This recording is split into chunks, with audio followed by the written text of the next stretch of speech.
Hoje, especificamente, nós estamos iniciando, né, essa live também pelo Facebook, né? Para quem ainda não nos acompanhava, eu e o Ronaldo já vínhamos fazendo essa série de lives pelo Instagram, né?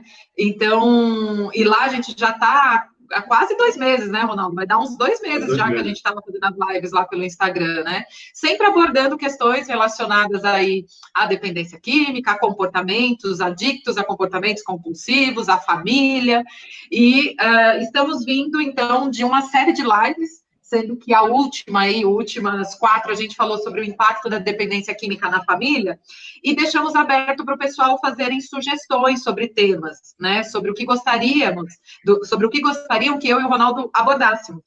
Na semana passada, a gente falou sobre a dependência química e comportamentos manipuladores. E seguindo, então, nessa toada aí das sugestões que nos foram enviadas pelo Instagram sobre temas, hoje nós vamos falar sobre como agir e o que fazer após uma internação, né? Pensando aí em dependentes químicos que passaram por um processo de internação, recebem a alta dessa internação, e aí? E o que fazer? Tanto da parte do DQ, né, Ronaldo, como da parte da própria família. O que a família faz, o que o DQ faz, enfim. Então, o tema aqui de hoje da nossa live vai ser a gente abordar isso. O que fazer após uma internação? Muito bom. Eu não vou lembrar... Eu não vou lembrar quem deu a sugestão de novo, porque como eu falei da última vez, não deu para anotar os nomes, né? Porque o Instagram estava dando uma série de problemas. Então, foi sugestão do pessoal que estava nos assistindo. Desculpa, pode falar, Ronaldo. Imagina. Então, inclusive, você não vai conseguir ver aí quem está entrando, né? Hoje. Não vou. Tá vendo? A menos que você abrisse o seu computador. Então, aqui está a Tininha, a nossa querida Tininha. Mas então, se você abre o chat, ou se você abre o vídeo, vai ter as pessoas as pessoas que estão falando atrás, não tá? Mas no seu, no caso, não na minha página, na sua, né? Mas se eu te repliquei, se você compartilhou, não vai junto às entradas, tudo? Pois não sei. Bom, de qualquer maneira... Aqui para mim não está aparecendo. Aqui para mim não aparece. De qualquer maneira, tem uma pessoa nova aqui que entrou, que é o Thiago Bianchetti, é novo no pedaço aqui. Prazer, Thiago! Temos também a Ana Cláudia Brown, uma voluntária do Amor Exigente, que é lá do sul do país, que está de cama, mas vai ficar cada vez melhor ouvindo a gente. A Ana Lúcia Finamor Costa, a Gabriela Gonzalez, Tininha de novo está aqui, Cristiane Vasconcelos assistindo conosco. Você não consegue, entrei na sua, estou vendo. Tá bom então. Então é melhor isso, porque aí você enxerga as pessoas também. E é isso. A Andréa Bianchetti também, a esposa do Thiago, aí sempre nos dando um bom apoio. Aí, obrigado, André, que fizeram anos de casamento ontem, 23 anos, que está tudo em festa na casa deles lá, tá vendo? Legal. Eu vi a postagem deles, super fofa. Parabéns para vocês, casal. Parabéns. O Thiago. Não, mas falando desse tema, efetivamente, para nós, hoje em dia não, para nós que trabalhamos a dinâmica da dependência, qual seja delas no nosso lar, trabalhar esse antes, durante e depois é muito importante, né? O antes foi o que nós trabalhamos, na verdade, contando um pouco das etapas, dos estágios, do impacto da dependência química na vida da gente. Esse era o antes, né? O durante é aquele momento que a pessoa entra em exaustão e toma a decisão de, não, então eu tenho que fazer alguma coisa para ajudá-lo, que seja isso ou que seja aquilo, mas e aí, de repente, toma a decisão por uma internação, certo? E depois, claro, depois da internação, a gente já tem o processo da família durante a internação e o depois da internação também. Então, foi um pouco disso que a gente pensou, baseado naquilo que a pessoa sugeriu para a gente, né? Claro, eu e você. E a Mara Lopes está entrando também. Boa tarde, Mara. Boa tarde. Para mim é bem novo trabalhar com o Facebook, então às vezes eu fico um pouquinho perdida aqui, mas a gente vai se habituando, né? Nada como a gente aprender coisas novas para estimular as habilidades. Mas, Ronaldo, enfim, é bem isso que você falou, né? Então, eu acho que o primeiro ponto que eu gostaria de ressaltar em relação a esse tema é uma questão que sempre aparece muito, principalmente por parte da família, da internação em si, né? É como se a internação, ela adquirisse aí um patamar de resolução do problema. É como se internar fosse a resolução para o problema da dependência química. E, na verdade, não é. E eu diria até mais, a internação deve ser sempre um dos últimos recursos a se valer no caso de no caso de um tratamento, né? A não ser em alguns casos, obviamente, né? Sempre pensando que a dependência química é uma questão muito particularizada, cada caso é um caso, cada pessoa é uma pessoa, apresenta um quadro muito específico, então toda a nossa conduta tem que ser balizada por essa individualidade. Então, óbvio que em alguns casos a internação acaba sendo uma primeira opção de tratamento, mas de modo geral, a internação é apenas uma etapa do tratamento. E uma etapa que eu diria que é a menor etapa, que é a que menos, vamos dizer assim, vai trazer grandes mudanças para o comportamento de uso, né? A internação, ela geralmente é apenas uma tomada de decisão quando necessita haver uma interrupção, vamos dizer, imediata do uso, devido a uma série de fatores complicadores da dependência. Então, por que eu estou fazendo essa introduçãozinha breve do que é internação? Porque às vezes as famílias acreditam que internar o paciente é a solução para o problema, e não é.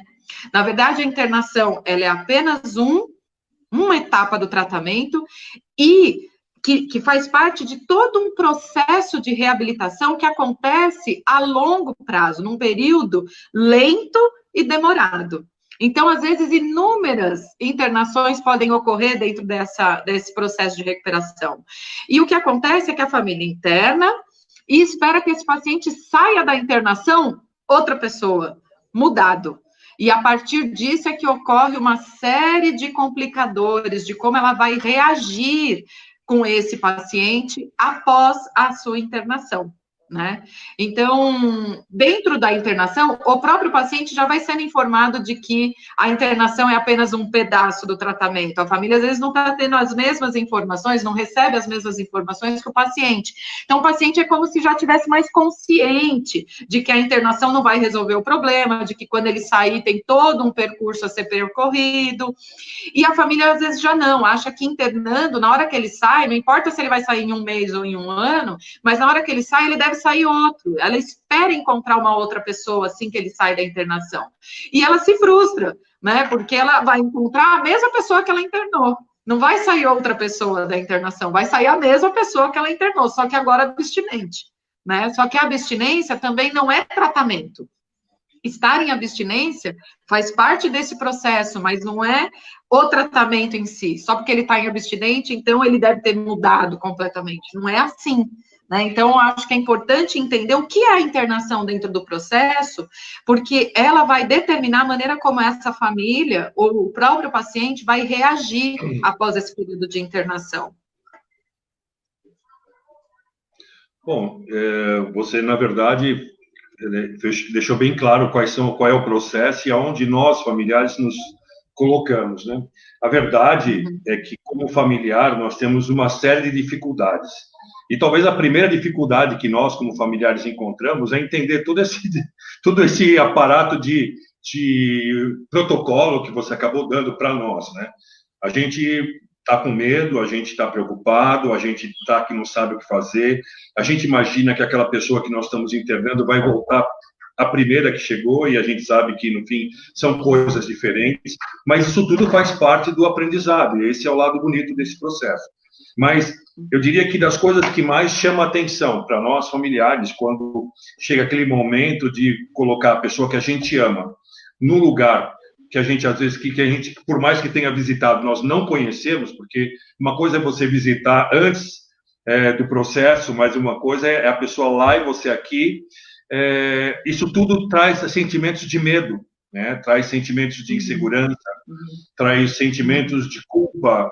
Então, são todos esses sentimentos que acabam permeando para dentro do nosso tratamento também, porque, como você falou, o cara vai lá para tratamento e eu fico aqui, preciso estar em tratamento, e muitas vezes eu não estou em tratamento. Então, a coisa mais maravilhosa que é quando você começa a entender, né, você como familiar, começa a entender a dinâmica que você está se expondo, né, se abrindo para aquele mundo novo de uma transformação do seu comportamento. Só que isso demora alguma coisa, porque você ainda está com medo.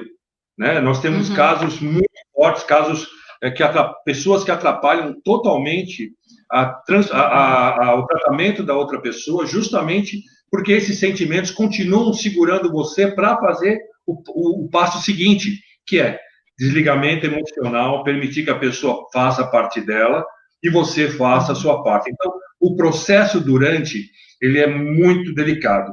Nós tivemos recentemente um caso que vale a pena mencionar. E eu não vou, claro, dar um nome, mas é importante mencionar. Nesse momento de proteção, nesse momento de coronavírus, as comunidades também estão preocupadas, porque lá dentro são pessoas que estão com fatores de risco muito grandes. Então, o que elas fizeram? Elas estão proibindo as visitas dos familiares. Isso é um fato. E nós tivemos um caso de uma família que o cara fazia aniversário. E a família foi com tudo para a clínica. E exigiu que queria fazer o aniversário da pessoa naquele dia, entendeu? Tudo é uma doença muito grande, a gente não percebe que aquele é um ambiente de tratamento, não é um ambiente de festa. Mas isso, para mim, eu, familiar, eu ainda estou no processo de culpa, de medo que a pessoa deixe de me amar, e uma série de sentimentos que dificultam que esse tratamento atinja a sua melhor condição. E eu estava só falando, então, a minha preocupação, olhar hoje isso, é ver o que acontece, né? Uma família, às vezes, está tão doente que ela não percebe qual é a ação que ela tem que ter para manter aquele tratamento com performance, né? Porque no momento que ela passa a desacreditar no tratamento e não trabalhar a favor do tratamento, ela cria problema só para a pessoa que está lá no processo, né? Então, é muito importante que o familiar realmente esteja comprometido com esse processo de buscar ficar cada vez melhor. Sim. Então, até para a gente retomar rapidinho, então, sendo a internação apenas uma etapa do tratamento, aí, a partir dessa consciência, né, a partir desse entendimento de que a internação não vai resolver o problema, a internação, ela tem uma indicação muito clara e específica, né, a internação, ela tem um propósito dentro de um projeto amplo, e devido à falta de informação, então, eu só estou retomando um pouco aqui, né? Devido à falta de informação, algumas famílias acham que internando vai resolver o problema do seu ente querido e que, ao ele sair, ele vai sair renovado de uma internação, né? E, na verdade, não é isso. Então, ela saber o porquê de uma internação, qual é o papel de uma internação dentro deste processo amplo, que é a recuperação, a reabilitação da dependência química, faz com que ela ajuste expectativas quando esse paciente, quando esse ente querido começar a se encaminhar para uma alta, né? E aí sim a gente adentra ao tema especificamente. Então, após uma internação, o que fazer, né? Como agir e o que fazer? Bom, se você entendeu, né, se ficou claro que a internação é apenas uma parte do tratamento, uma etapa do tratamento, e que o paciente e o ente querido que você entregou para a internação é o mesmo ente querido que está voltando, ou seja, você já não cria, você já vai recepcionar esse ente querido sabendo que ele simplesmente passou um período recluso, mas que esse período recluso não necessariamente promoveu grandes mudanças. Então, ele vai voltar com os mesmos comportamentos que existiam antes, ele vai voltar muitas vezes com ideias, crenças, pensamentos que já existiam antes, dependendo de como foi essa internação, ele pode às vezes voltar até muito mais arredio com a família, pode acontecer, por quê? Porque se foi uma internação involuntária, por exemplo, ele pode, se ele não tiver trabalhado isso dentro da internação, ele pode voltar com acusações para a família, enfim. Essa pessoa que está saindo da internação, a única diferença da pessoa que está entrando é que ela ficou em abstinência esse período que ela ficou internada, né? E dependendo do local onde ela foi internada, se não tem um projeto terapêutico lá dentro, pouco foi trabalhado do ponto de vista emocional e psíquico, vamos dizer assim, psicológico, aspectos que são importantes para essa recuperação a longo prazo, né? Então, esse paciente que está voltando, esse ente querido que está voltando, é o mesmo que entrou. A diferença é que se ele ficou 3 meses internado, ele está 3 meses em abstinência. Se ele ficou 1 ano internado, ele está 1 ano em abstinência. Isso não quer dizer que ele está saindo outra pessoa. Ele só está saindo em abstinência de álcool e drogas, quando tudo dá certo, né? Porque dependendo de onde ele foi internado, ainda tem essa, né? Quando você tem muitos locais ainda, extremamente inadequados, né, para internação, mas que estão por aí. Então, como agir, né? Então, esse paciente teve alta. E aí, o que fazer? Ele vai voltar para sua casa, como que vai agir com ele, né? Não sei, Ronaldo, você pode ir complementando aí, tá? Se você tiver alguma... Não, estou ouvindo, porque eu fico pensando... Claro, eu entendo isso que você falou e acho que é justamente, e é justamente nesse momento que as pessoas deveriam, quando colocam uma pessoa em proteção para algum tratamento e que vai ficar durante alguns meses, elas também deveriam, quase que dizer assim, se internar no bom sentido de falar, eu vou me internar nesse tipo de tratamento com um grupo me ajudando, com um grupo de apoio, com um profissional, para que ela também entenda o que está acontecendo com ela. Porque a gente sempre fala, nada muda se eu não mudar. Então, não adianta colocar a pessoa em proteção numa comunidade, numa clínica, para que ela busque o tratamento, porque é ela que vai buscar, né? Se a pessoa que ficou em casa não está buscando o tratamento. E aí o que acontece é que, quando volta a pessoa, depois de 3 meses, 6 meses, se é o familiar, não buscou se esclarecer, não buscou ter uma ideia mais clara daquela situação, até que ponto aquela situação tem a ver com ele ou não, ele vai prejudicar todo aquele tempo da pessoa dentro da clínica, né? Então, é muito importante que a família entenda da importância de também participar do processo de recuperação do seu familiar, dessa maneira. Uhum.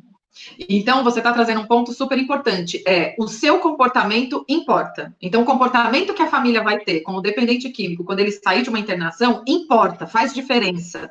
E se ela não tiver feito... Porque no Amor Exigente, o 6º princípio fala, comportamento dos pais afeta os filhos, e o comportamento dos filhos afeta os pais.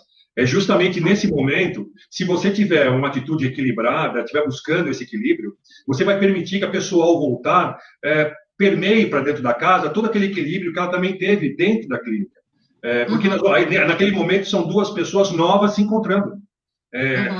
A partir do momento que a pessoa que vai para uma clínica ou que sai, ela nunca mais vai ser a mesma. Assim como o familiar que vai num grupo de apoio não vai ser o mesmo. Então, ao contrário, ao novamente se encontrarem, é importante que haja essa sobriedade, essa sanidade do familiar para entender que aquela nova pessoa vai vir com novos preceitos, princípios. E ele também tem que estar com novos preceitos e princípios para que eles casem, né, novamente, tentem dar equilíbrio e sobriedade para aquela relação. É muito difícil, eu tenho certeza. Eu lembro várias falhas que eu tive em situações de retorno. Mas uma coisa eu nunca vou me esquecer: ser honesto, ser sincero, falar claramente para a pessoa o que você está sentindo. Eu acho que isso é uma das coisas importantes nesse processo, porque assim como nós aprendemos nos grupos a ser fiel, honesto e verdadeiro, eles também, fazendo esses passos, fazendo o tipo de tratamento, eles também estão buscando a honestidade como princípio da sobriedade que eles buscam. Então, a mentira tem que ser eliminada, por isso que você tem que ser honesto, sincero, falar do seu sentimento, mas não é agredir, não é julgamento de valor. O julgamento de valor não serve para mais nada. Nesse momento, nós estamos falando de sobriedade familiar, um relacionamento humano mesmo. Então, eu acho muito, muito maravilhoso quando a gente pode discutir esse assunto, porque a maior parte das dificuldades que a gente tem no processo de resgate é no comportamento entre pai e filho, marido e mulher, qual que seja. Um e o outro tem que... A confiança foi minada, não existe confiança. Mas, se houver honestidade, já vai ser um passo para algumas coisas serem resgatadas, inclusive a confiança. Então, é exatamente isso, Ronaldo. Então, enquanto o paciente está num processo de internação, é muito importante que a família também passe, né, por um processo de tratamento aqui fora, um apoio em grupos de mútua ajuda. Mas é como eu estava dizendo no início, né, esse paciente, ele não vai sair diferente de uma internação, ele só vai sair em abstinência. Então, esse paciente que está retornando para casa, esse é uma pessoa que ainda tem muito arraigado dos comportamentos que o levaram ao uso. Então, o fato dele ter só ficado 1, 2, 3, 4, 5 meses recluso, não quer dizer que ele mudou o padrão comportamental. E é isso que é importante a família estar ciente, porque senão ela fica numa expectativa de que a própria internação já está devolvendo para ela esse indivíduo de plena... totalmente curado, vamos dizer assim, totalmente recuperado. E não, a internação é uma etapa do tratamento e todo o processo de recuperação, inclusive de mudança comportamental, ele deu início lá na internação. mas ele vai ser edificado, sedimentado aqui fora. Tanto que eu sou da opinião. Veja, internação, é até importante fazer só um parênteses, internação é um tema controverso dentro dos profissionais, entre os profissionais. Tem profissionais que defendem, tem profissionais que não defendem, tem profissionais que atacam, tem profissionais que acham que deve ser curta, tem profissional que acha que deve ser longa. Então, quer dizer, é um tema controverso, né? Eu sou da opinião, a opinião que eu estou... o que eu vou falar aqui eu estou emitindo a minha opinião, dada a minha experiências. Internações de longo prazo, para mim, são iatrogênicas, elas são contraproducentes. Por quê? Porque o grande desafio para um dependente químico está aqui fora, não está lá dentro. Não usar droga dentro de um ambiente onde não tem drogas é fácil, né? Se eu tirar toda a droga do mundo, é fácil não usar droga. Né? Então, quer dizer, se eu estou num ambiente protegido, onde não tem drogas, é fácil esse indivíduo conseguir não usar. A questão é ele conseguir desenvolver estratégias e habilidades de enfrentamento que o ajudem a não usar num ambiente onde a oferta de drogas está presente. Né? Porque o mundo aqui fora, as drogas estão presentes. O grande desafio desse paciente é como ele vai se remodelar para enfrentar essa série de desafios e essa série de estímulos que ele vai encontrar aqui fora. Então, ficar em abstinência internado é fácil, né?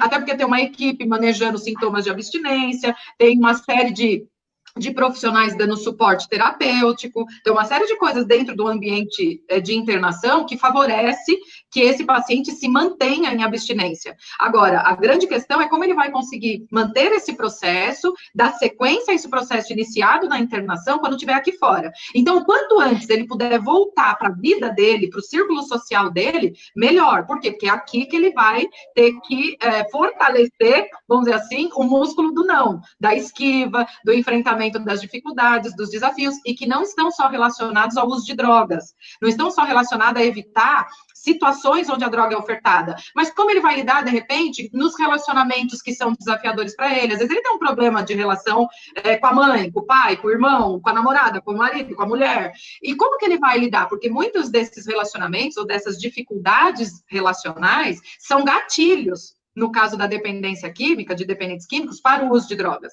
Então, como eu não consigo lidar, eu fico nervoso, aí o que eu faço? Eu vou lá, vou beber, vou lá, vou fumar, vou lá, vou cheirar. Então, todos os desafios, todos os gatilhos estão no mundo fora da internação. Então, para mim, a internação tem que ser curta, pensada sempre numa perspectiva de curto prazo. Por quê? Porque daí você põe esse paciente em abstinência, caso ele não consiga fazer isso aqui fora, maneja o quadro da síndrome de abstinência ou quadros comórbidos, né, comorbidades que ele possa apresentar. Então, às vezes, ele precisa, sim, de um ambiente estruturado que a internação oferece, mas, assim, a partir do momento que esse quadro estabiliza, vamos dizer assim, vamos para o jogo. Treino é treino, jogo é jogo. A internação é uma coisa, a vida real é outra. Então, vamos para a vida real, vamos enfrentar os desafios da vida real e ajudar esse paciente a enfrentar os desafios da vida real. Já contamos com um aspecto favorável, ele já está em abstinência. Ótimo, porque a internação promoveu a abstinência. Agora a gente vai aproveitar que esse corpo, essa mente, não está sob efeitos constantes de substâncias psicoativas para ajudar ela a modelar novos comportamentos, novos padrões de pensamento e tudo mais. Então, o desafio, e isso vale, né, para a família entender que o desafio do dependente está fora da internação, não está dentro da internação. E a família precisa entender que quando ele voltar, o trabalho pesado vai iniciar. O trabalho pesado não foi feito na internação, o trabalho pesado vai ser feito agora que ele saiu. Se a família sabe disso, ela está preparada para acolher esse indivíduo, porque ela não está achando, chegou o meu bom menino, agora ele está curado. Não está curado, ele só está em abstinência. Né? Mas você falou uma coisa agora... Mas você está falando agora uma coisa justamente que é a razão dessa discussão do ponto de vista da família. A família tem que ter essa consciência de que aquela pessoa vai voltar e vai ter que ter uma relação diferente da que ela tinha antes. E é nessa hora que as coisas acontecem ao contrário, porque muitas vezes, como nós falamos no começo, o familiar não se preparou para esse retorno. Ou talvez até porque mantém na ignorância que não entendeu até agora a doença, não está ignorante da doença. Então, é nessa hora que a gente sempre fala. É uma pessoa antes, uma durante, uma depois. O familiar, no momento em que a pessoa está nessa proteção e buscando buscando essa ajuda, o familiar tem que estar apoiado, suportado por um grupo de apoio, por um profissional, por o que seja, porque senão tudo isso que você falou, Vanessa, não vai dar certo. E o pior, a gente cansa de ouvir de famílias recebendo as pessoas depois de internação com festa, mas não tem porquê dar festa. O cara estava se cuidando, estava se tratando. E quando ela dá festa, é porque ela não entendeu ainda o que aconteceu com aquela pessoa. Então, você está tocando num ponto super importante, que daí eu acho que a gente começa a entrar nessa coisa do como agir, né? Porque, assim, o comportamento da família importa. Então, vamos supor, às vezes a família, ou alguns membros da família, pensa assim, mas se a dificuldade é dele, ele é que lide com a dificuldade dele, porque você tem de tudo dentro de um núcleo familiar. Você tem aquelas pessoas que estão super impactadas com a dependência química, pode ser que exista entre esses familiares algum codependente, e existem aqueles que são mais displicentes, vamos dizer assim, e tendem a não entender o quanto que o seu próprio engajamento dentro desse processo que é amplo, faz diferença em termos de recuperação do DQ. Então, às vezes, é uma família que mantém, por exemplo, álcool dentro de casa, né? Mas ela vai falar, mas eu não tenho problema com álcool. Sim, você não tem, mas tem um membro dentro da tua família que mora com você que tem. Ah, mas então eu vou ser privada da minha cervejinha porque ele não sabe controlar o comportamento dele? Eu diria, num primeiro momento, sim. Se você quer ajudar, você vai ter que se privar, pelo menos não vai fazer na presença dele, não vai ter isso dentro de casa, né? Talvez você pode fazer o seu consumo fora, já que você usa socialmente, vamos dizer assim, pegando que sim, há usuários de álcool social, que não apresenta prejuízos de grande monta, lembrando que não há níveis seguros de uso de qualquer substância que seja, né? Mas, enfim, sim, eu não tenho um problema, então eu vou ter que me privar? Olha, você faz parte de uma família e essa família precisa se reorganizar se quiser ajudar na recuperação do dependente químico. Se isso inclui você se privar do uso de álcool dentro da tua casa para ajudar aquele indivíduo que está retornando, então sim, você vai ter que se privar, né? Então, a família, eu estou pegando um gancho que você falou da festa, vou dar uma festa, né? Vamos beber morar. Então, daqui a pouco é capaz ela dar uma festa regada a álcool, né? Sem dúvida. Mas não necessariamente precisando ser exagerado. Às vezes, só a presença de álcool em casa já é fator de risco para alguém que passou 2, 3, 4, 5, 1 ano internado e, de repente, cai num ambiente onde tem lá cerveja na geladeira. Tem lá destilados no barzinho que fica dentro de casa. Então, pera lá. Né? Então, essa família precisa se preparar para receber esse indivíduo, sabendo que ela, a família, vai precisar se reorganizar.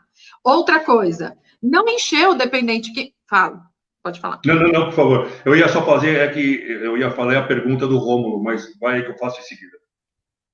Não, eu ia falar, por quê? Porque isso muitas vezes está no imaginário dessa família de que se ele ficou tanto tempo internado, então ele está voltando já curado do problema. Então não tem problema ele ter acesso, eu digo visualmente, né? Ter acesso à droga que está dentro de casa, de repente, porque ela acredita que a internação resolveu o problema. Então veja que o não conhecimento de todo esse entendimento da doença e dos processos que envolve, também faz com que a família, às vezes, assuma comportamentos, não porque é descuidado, porque não está nem aí, por ignorância no sentido de ignorar. Por ignorância dos processos. Então, ela não sabe que aquilo é um problema. Então, olha a importância dela também estar envolvida no tratamento, para que ela seja educada em relação à doença que acomete esse membro da família, esse ente querido, né? E eu lembro, antes de fazer a pergunta do Rômulo, eu sempre vou lembrar daquilo que nós falamos algumas semanas atrás sobre a desorganização familiar, sobre as etapas, os estágios do impacto. Que muitas vezes essa família que hoje entendem ou imagina que não tem problema fazer isso ou aquilo, já traz uma certa desorganização há muito tempo e que facultou para que muitas coisas fossem facilitadas e acontecessem. Então, é importante que a família acredite na necessidade de também buscar ajuda, porque buscar ajuda, né, não é um problema, é até bom, porque não é só o problema da dependência química ou de qualquer coisa, nós estamos falando de comportamentos, nós estamos falando essencialmente de comportamento, não é droga, né? Nós estamos falando do comportamento tóxico que a gente desenvolve dentro de casa e que não tem nada a ver com droga. Aliás, como nós falamos, como a dona Mara fala, a droga do comportamento. É essa a pior droga que tem. Mas deixa eu falar a pergunta do... Só para arrematar isso que você falou, ou seja, a família é responsável por fazer uma avaliação e uma reparação daqueles fatores de risco que existem no próprio núcleo familiar e que eles podem ser fomentadores da doença da dependência química. Né? Então, quer dizer, não é só responsabilidade do DQ. Né? Lógico que o grande trabalho é do DQ, mas a família tem a sua parcela e é importante que ela saiba qual é essa parcela. Então, esse indivíduo está voltando para casa, eu preciso saber o que desse ambiente, em termos tanto de estrutura mesmo, de infraestrutura, como que a coisa está disposta, como também relacional, pode ser lidos como fatores de risco para que esse indivíduo tenha uma recaída. Lembrando, só mais uma coisa, que a recaída não é algo anormal dentro de um processo de recuperação. Não é que ela tem que acontecer, mas ela é super previsível. Como em qualquer doença crônica, uma recaída, um lapso, ele está previsto dentro de quadros crônicos. E a dependência química é uma doença crônica. Então, ela vai ter recidivas, ela pode ter, não é que ela vai ter necessariamente, mas ela pode ter recidivas. Assim como uma pressão alta, um diabetes, a pessoa está em tratamento e ela pode ter uma crise de pressão alta, ela pode ter uma crise de diabetes. Por quê? Porque a doença é crônica, ele não se cura daquilo.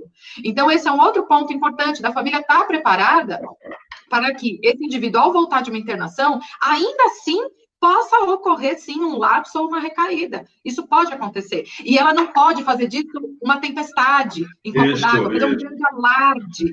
Menino, fulano, você não quer nada com nada, você desperdiçou tudo. Ou seja, interpretar o lapso e a recaída como falta de interesse, às vezes, do indivíduo. Porque até os indivíduos engajados e aderidos a tratamento recaem.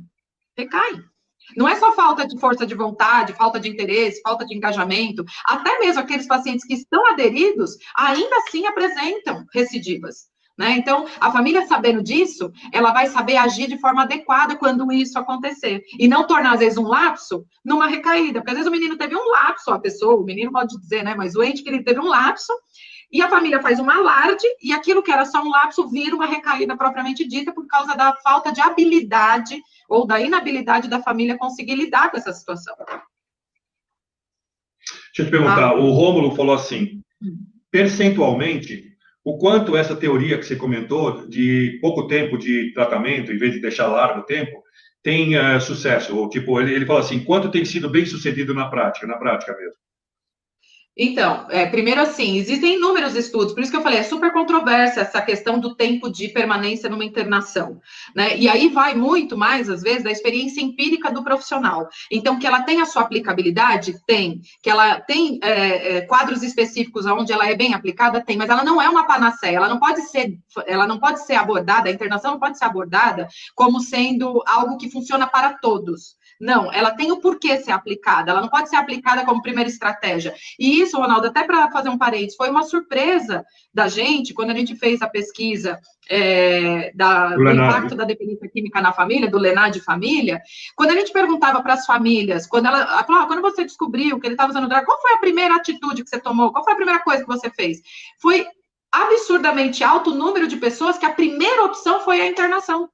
E quando eu perguntava, você conhece o CAPS-AD? O CAPS-AD é o Centro de Atenção Psicossocial de Álcool e Drogas, né? A pessoa não conhecia. Por quê? Porque ele é uma alternativa à internação.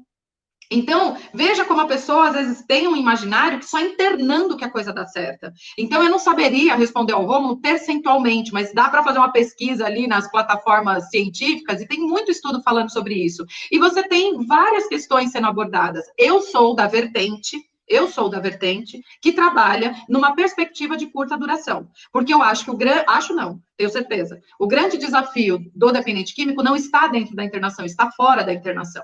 Então, o que adianta eu manter ele lá 1 ano internado, se na hora que ele sair, ele vai se deparar com um universo, e é esse universo que é o grande desafio dele.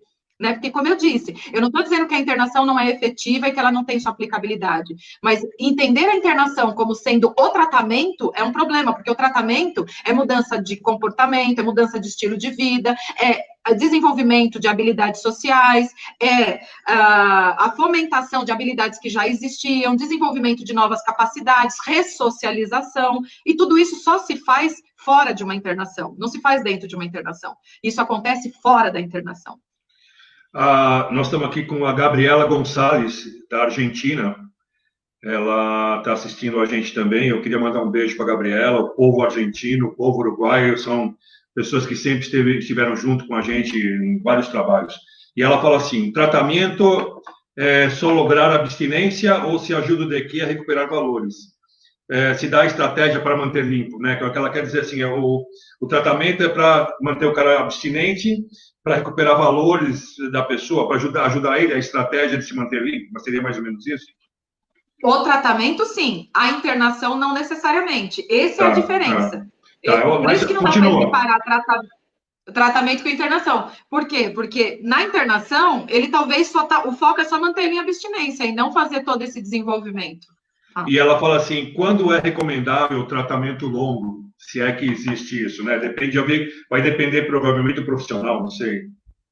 Não só do profissional, depende muito, por isso que eu falei, né?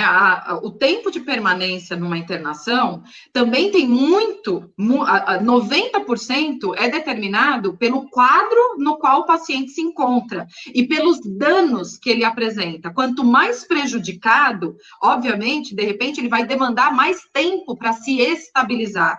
A internação visa a estabilização do quadro do paciente. Por exemplo, você, em qualquer outra condição, pensando assim, a UTI, quando a gente é internado na UTI? Quando a gente está gravemente acometido por um problema e que a gente só vai sair da UTI quando o quadro está estável, e aí a gente vai para o ambulatório, né, para o quarto, e depois recebe alta e dá continuidade no tratamento aqui fora. Não é diferente numa dependência química. Internar por longo prazo é como se eu estivesse colocando esse paciente em UTI. Esse paciente em UTI. Mas será que são todos os pacientes que precisam ir para a UTI? Não são todos. Quadros graves precisam ir para a UTI. Mas eles saem da UTI assim que eles estabilizam o quadro. Ninguém fica ad eterno, vamos dizer assim, dentro de uma UTI. Então, a internação é como se fosse a UTI. Agora, tem pacientes que vão ficar, às vezes, não de DQ, eu digo, pacientes que podem ficar 1 mês, 2 meses numa UTI, enquanto outros ficam lá 7 dias, estabiliza o quadro e consegue ir já para o quarto. Então, muito do quadro do paciente, muito é determinado como esse paciente está acometido, qual é a gravidade e os prejuízos apresentados por ele. Porque, às vezes, também a internação pode ser útil até que a equipe que toma conta desse paciente consiga organizar, às vezes, uma estrutura mínima aqui fora. Às vezes é um paciente extremamente precário nas suas relações sociais, habitação, trabalho, uma série de coisas. E que, às vezes, demora até você reconfigurar algumas bases sociais para ele aqui. Então, não adianta também trazer ele para fora, se, de repente, ele não tem nem onde morar ainda. Vamos dizer assim, era um paciente de rua, ele não tem ainda nem onde morar. Eu vou no estilo levanta a mão para você entender que tem uma pergunta viva aí. Estamos renovando. Não, para de falar, não. Eu escuto você 10 horas, não é isso. É porque as coisas vão acontecendo. A Mara Lopes, ela pergunta assim, nós falamos sobre internações curtas, né? A gente ouve muito falar de 3 meses, 6 meses, mas 3 meses é um número que eu ouço bastante. Aí ela fala, quando que eu sei que já é o momento do meu filho sair da clínica e fazer o tratamento em casa com o apoio de grupo e especialistas? Quem sabe é a equipe que está cuidando dele, não é a família. Então, quem vai dizer se esse paciente já está apto a receber alta de uma internação é a equipe que cuida dele dentro da internação. E lá são avaliadas inúmeras coisas, né? E, óbvio, depende também da estrutura terapêutica montada por esse espaço. Então, se ele é participativo, se ele mostra engajamento, no processo dentro da clínica, né? Então, se ele está participativo, mostra engajamento, se ele está sendo avaliado na perspectiva psicológica e tem demonstrado um aprofundamento na sua, como é que fala? na sua disposição de reavaliar comportamentos, sentimentos, emoções. Então, ou seja, quem avalia se esse paciente está apto a sair de uma internação é a equipe de saúde que cuida desse paciente. E eu já trabalhei em internação e acontece muito de que, às vezes, você quer dar alta para o paciente e a família está insegura do lado de fora e não quer receber esse paciente. Só que aí é como é como manter o bebê dentro da barriga e ele já está querendo nascer. Sabe assim? Então, quer dizer, o bebê precisa sair da barriga e porque a gente ainda não tem estrutura do lado de fora, a gente fica segurando o parto. Não dá. Esse indivíduo, esse bebê, começa a entrar, ele começa a agonizar lá dentro. Gente, existe uma coisa muito séria em relação, que eu considero muito séria, em relação à internação. Quando ela é feita repetidas vezes, ela é prolongada além do necessário, você cria no indivíduo, muitas vezes também, uma dependência institucional. Ou seja, eu troquei esse indivíduo de uma dependência química e agora ele só funciona se está dentro de uma instituição. Isso não é tratamento. Isso não é reabilitação de dependência química. Se um paciente só funciona quando ele está internado, esse tratamento deu errado. Não está dando certo esse tratamento. Porque, óbvio que eu vou funcionar dentro de um ambiente estruturado. A questão é que eu preciso que essa estrutura seja interna, para que ele também consiga se reestruturar externamente. E a gente escuta muitas vezes... E a gente escuta muitas vezes, a pessoa acabou o tratamento e fala, eu quero continuar trabalhando aqui. Né? Com aquela ideia do que... A gente, ele quer continuar trabalhando. Às vezes ali é o próprio processo de insegurança dele que garante que, bom, eu vou estar aqui trabalhando, eu estou mais ou menos assim, né? Agora, já tem uma pergunta aqui... eu acho até melhor. Fala. Entendo, claro. Tem uma pergunta aqui que a gente considera cabeluda, porque é daquelas aranhas caranguejeiras assim que vem.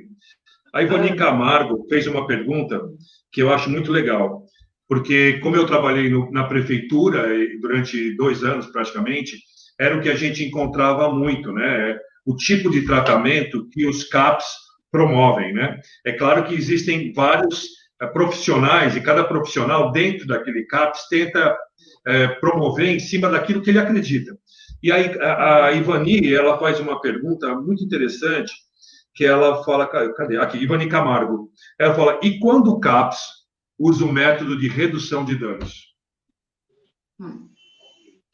Bom, primeiro a gente tem que falar o seguinte, a redução de danos sempre foi a diretriz federal de tratamento para dependência química. Então, o CAPS não pode atuar de outra forma. Ele tem que seguir as diretrizes federais que norteiam o tratamento da dependência química. Então, a redução de danos era o que vigorava como tratamento oferecido a dependentes. Então, por isso que os CAPs fazem tratamento de redução de danos, porque essa é a diretriz do SUS. Isso é o que o SUS colocou como tratamento, como protocolo de tratamento para dependência química, como como lei federal, né, uma diretriz federal. Então, os CAPs, como sendo órgãos, respondendo a um órgão federal do SUS, ele tem que aplicar a redução de danos, porque é isso que está determinado como protocolo de tratamento, né? Então, primeiro isso. Segundo há muito equívoco em relação à redução de danos. Todo mundo só entende a redução de danos como sendo troca de droga. É o cara que fuma crack, eles vão dar maconha no lugar. Ou, fuma 10 baseado, vamos fumar só 5. Eles entendem, no imaginário, as pessoas entendem muitas vezes a redução de danos como sendo apenas isso. E a redução de danos é muito além disso. Isso é estratégia de redução de danos? Mas quer dizer que ela se finda nisso? Não, não se finda nisso. Por outro lado, quando a redução... E aí, com essa nova determinação, quando entrou o novo governo, né, o governo Bolsonaro, com a nova determinação do governo, a redução de danos deixou de ser o protocolo único de tratamento para a dependência. E ela passa a ser aquilo que eu também acredito que é estratégia de tratamento, dentro de um plano de tratamento que é amplo. Então, a redução de danos, por exemplo, é exatamente aquelas que promovem os consultórios de rua. É aqueles caras que vão até a Cracolândia para abordar os pacientes, para oferecer tratamento, porque, veja, a redução de danos, às vezes, é pegar aquele paciente e levar ele para tratar os dentes dele. Você entende? É um paciente usuário de crack, que está com toda a parte dentária prejudicada, e eles vão lá, nesse sentido, reduzindo alguns danos que a droga acarreta. Só que nisso ele aborda o paciente, ele traz esse paciente até um serviço de saúde. E ao trazer até um serviço de saúde, o profissional de saúde pode abordá-lo e tentar trazer para um tratamento amplo que visa a abstinência. Então, óbvio que a abstinência é sempre o objetivo final, mas a redução de danos, ela é uma estratégia para atrair esse paciente, para tentar aderir esse paciente num processo de tratamento. Eu entendo a redução de danos como problemática quando ela é um fim em si mesmo. Quando ela é um fim terapêutico em si mesmo, aí é um problema. Mas como estratégia de tratamento, ela não é um problema, ela é uma ótima estratégia de tratamento, porque eu engajo o paciente no processo. Eu vou fazer um comentário para você, justamente. Obviamente, quem perguntou é o pessoal do Amor Exigente, a Darlete até falou, faz a pergunta e tal. O que mais me chama a atenção é assim, quando eu estava na prefeitura, de novo, voltando ali naquela parte do recomeço, embaixo ali tem os banheiros, tem lugar para tomar banho, tem lugar para cortar o cabelo. E eu participei de situações assim, o cara leva a pessoa quer tomar um banho, ela toma um banho, ela corta o cabelo, você começa a mexer com o emocional dela, ela começa a se sentir bem. Ali naquele momento, quando você começa a conversar com ela e fala assim, você não quer parar, você não quer isso, você não está pensando em se tratar, muitos, naquele momento, abrem a guarda e falam, não, como eu posso fazer? Então, talvez seja, mas o que acontece, via de regra, isso é o que eu presenciei. Eu tive diria assim, uma tremenda oportunidade, porque eu também, eu sou contra a redução de danos, no sentido de trocar isso por aquilo, não é. Aliás, diga-se de passagem, até redundante, tem muita gente que é em tratamento, o cara troca a droga e o psiquiatra dá remédio para o cara, para ele ficar em paz lá, né? Não vamos dizer que lá acaba sendo quase que a mesma coisa, mas o que acontece é que o termo começa a ser usado pejorativamente, e esse é o lado ruim de tudo isso, né? Ah, não, o cara fuma uma coisa, vai fumar outra, sabe? Sei lá. Agora, a Darlete está dizendo assim que o CAPS desconhece. Eu não sei o que ela quis dizer com isso. Então, eles desconhecem que isso é uma estratégia. Seria bom até que o Rêmulo concordou com a Darlete. Eu não entendi o que ela quer dizer assim, eles desconhecem, mas o que eu quero dizer assim, não é que os CAPs desconhecem, essa é a diretriz que eles tinham que seguir até então. Essa era a diretriz do governo, esse era o tratamento que o SUS oferecia, porque, veja, quando houve a reforma psiquiátrica e se acabou com os manicômios, graças a Deus, porque eu sou contra também isso, foi colocado no lugar a oferta dessas residências terapêuticas, foi colocada no lugar esses ambulatórios psiquiátricos, que são os CAPs. Né? E dentro disso, se trabalhava com a diretriz de redução de danos como protocolo de tratamento. No caso aqui, eu estou falando especificamente para a dependência. No entanto, é aquilo que eu estou falando. Era isso que eles tinham que oferecer. Hoje, desde que foi feita a mudança, houve uma nova política de drogas, onde a redução de danos passa a ser uma estratégia de tratamento dentro de uma perspectiva de abstinência. Né? Ou seja, ninguém vai... É que a gente vai entrar num outro tema polêmico aqui, porque pode eu ia ficar para a próxima, assim, inclusive. Pode ficar para a próxima. Mas, enfim, vou me restringir aqui. A redução de danos como estratégia de engajamento ao tratamento, você deu um exemplo excelente, Ronaldo, é isso. Na hora que ele vem em busca, porque ele só quer tomar um banho, é muitas vezes a hora que eu consigo conversar com esse indivíduo. É a hora que eu consigo ter algum tipo de contato com ele, que ele, às vezes, nem está sob efeito de drogas. E que pode ser uma grande chance de eu colocar ele num tratamento que, sim, tem uma perspectiva de abstinência. Óbvio que a abstinência de drogas é o ideal, mas não existe só a internação como estratégia. A redução de danos também é uma estratégia que engaja o paciente num tratamento que visa a abstinência. Então, o que a Darlete está colocando é interessante, e é justamente aí o lado que eu também acho delicadíssimo, mas o CAPS talvez não entenda isso como uma estratégia da redução para a abstinência, e sim, eu acho que eu entendi que seria isso. Realmente, também é uma das coisas que a gente encontra, porque eles entendem que a pessoa tem que ter o direito de fazer o que ela quiser, e a gente sabe que isso é muito legal, desde que eles não influenciem a vida de toda a família em cima dessa atitude deles. É que uma coisa é o equipamento de saúde, CAPS. Ele responde às diretrizes federais. Então, se o tratamento tem que ser redução de danos, ele não é uma estratégia, ele é um fim em si mesmo. Outra coisa são os profissionais que trabalham no CAPS. Aí você vai ter pessoas que defendem redução de danos, que defendem direitos individuais de uso de drogas, de escolha, e tem aqueles que trabalham dentro de uma perspectiva de que drogas é ruim sempre e que ela vai sempre trabalhar na perspectiva da abstinência. Aí vai de cada profissional. Cada profissional tem uma linha de entendimento e de atuação. Lembrando, você tem bons e maus profissionais em ambas as linhas. Você tem bons profissionais que trabalham com redução de danos e você tem péssimos profissionais que trabalham com redução de danos. Você tem excelentes profissionais que trabalham na perspectiva da abstinência total e você tem péssimos profissionais que trabalham na perspectiva da abstinência. O problema não é a teoria que embasa a minha conduta. O problema é o profissional, muitas vezes, que faz mau uso da teoria. Bom, é incrível, né? Mas como a gente sempre fala, né?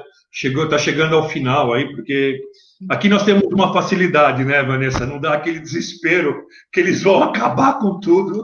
A gente pode até falar 2 horas, se quiser, né? Mas tenho certeza que foi muito interessante. A Darlete continua falando, claro, porque nós temos a experiência que o nosso querido Padre Haroldo, ela fala. Sim. Padre Haroldo entendia de redução de danos como uma coisa por muito pouco tempo, né? E é exatamente isso, é aquele processo de apenas clarear a pessoa para que ela busque engajamento, é o engajamento. Dilatar o paciente.